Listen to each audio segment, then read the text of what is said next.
My Gen Z friend shares her views on sexual purity. Guys, in less than 10 minutes, I'll be answering 6 questions about sexual purity. My name is Emanuela Kiwande. You could just call me Emanuela or Ella, whichever one is fine.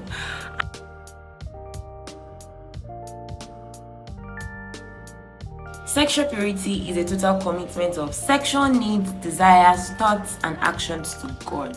A total commitment of our sexual needs, desires, thoughts, and actions to God. I particularly like this definition because it takes the attention away from the do's and don'ts in that sense and focuses the attention on what really matters, which is, living all our life, all that we do, our words, our actions, our finances, and definitely our sexual life to glorify God.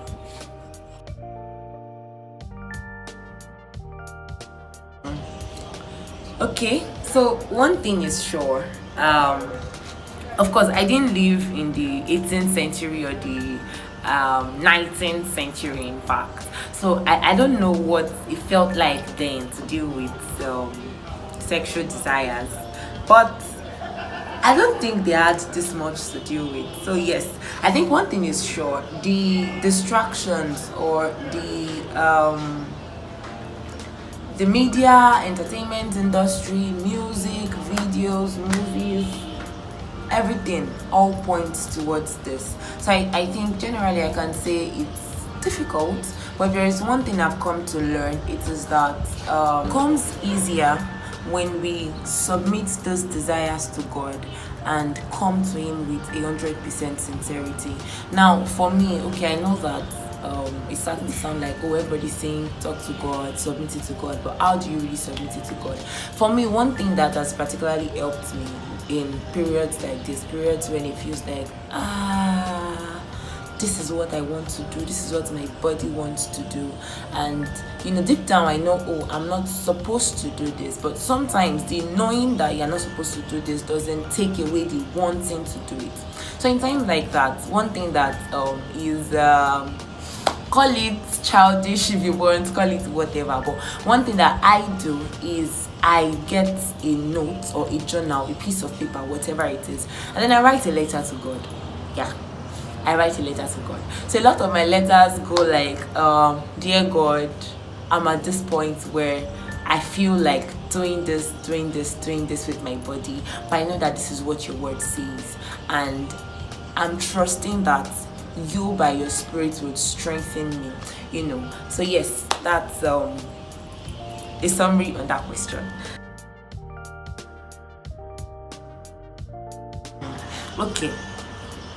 Okay, so to answer question 3,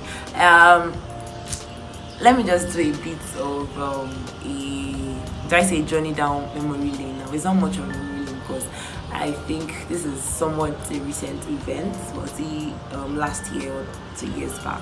So there was this period of my life when I wrote one of those letters, and essentially then in that period my prayer point was, God, can you just take this feeling away? Can I not feel like this? Can I not have the urge to want sex anymore? Can you just take that urge away? Can this just all disappear? And guess what God told me? It felt to me like God was looking me in the eye and saying, no, darling, I put it there for a reason, but if you would submit it to me, I would help you navigate through this. I would help you walk through it. And that is one thing that has helped me, and that has been that's been the pivot center for my work or for my stance when it comes to sexual purity. So over the years, I've learned that whatever desire it is that we have, if we would submit it to God, God can make the most of it. So there is something that I do, or that I found really satisfying, in that sense that satisfies not just my spirit but my soul. So in that period when you are craving physical intimacy, or you want to do something else, or your mind is just not where you want it to be, in that period I take all of that emotion, all of that desire, all of that wanting to be with someone, and then I take it to God. And then, oftentimes after writing those letters, I feel like a lover girl, which, well, I am. I'm a lover girl for God. And then after writing those letters, I just take time out to just bask in God's love and just bask in worship. And those experiences just, I don't know, never leave me. Really, never leave me. It feels like God actually does make love to me, for lack of a better word. So yes, that's 3.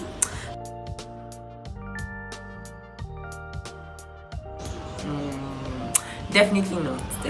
I believe sexual purity extends beyond singlehood, even into marriage. It's just that the single years are the years in which you build up. Single years are the years in which you get those virtues, learn those virtues, and then still translate them into marriage. Because you're not going to become a totally different person just because you're married. If when you were single you were struggling with masturbation, or struggling with pornography, or struggling with untamed sexual desires and lust, marriage won't automatically fix all of that. So I think sexual purity is a state of one's heart that influences every action that one does, and it is a state that is crucial even in marriage. Okay, I think there are quite a number of benefits, actually. A lot. Okay, first off,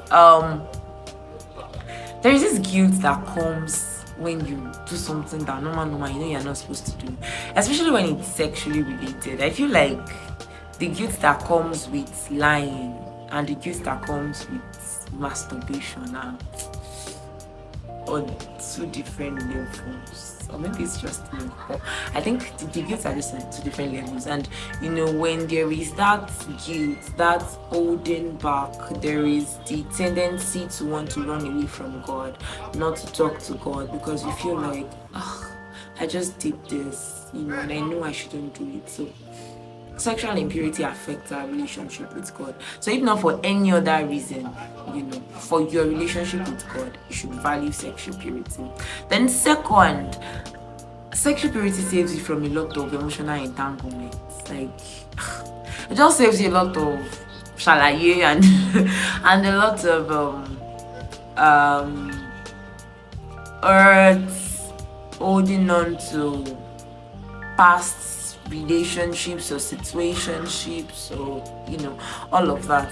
In sexual purity, it's easier to connect with your partner, it's easier to connect with your fiance, to connect with your wife or husband, as the case may be, whether it's emotional connection or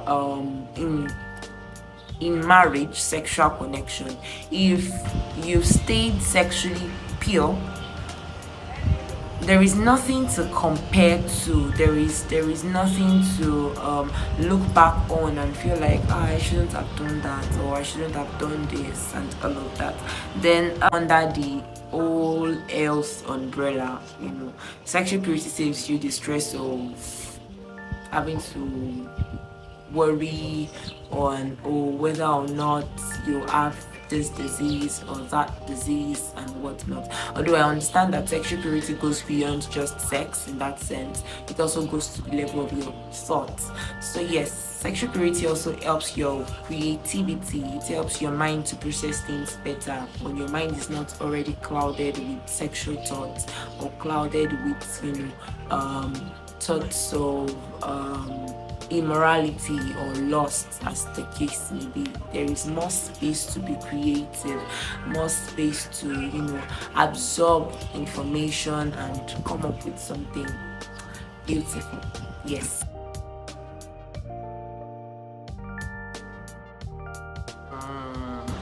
Final thoughts to my generation on sexual purity. I would like to read from 1 Thessalonians 4:3-5. The Passion Translation. It says, God's will is for you to be set apart for Him in holiness. and that you keep yourself unpolluted from sexual defilement. Yes, each of you must guard your sexual purity with holiness and dignity, not yielding to lustful passions like those who do not know God. So yes, that summarizes it essentially.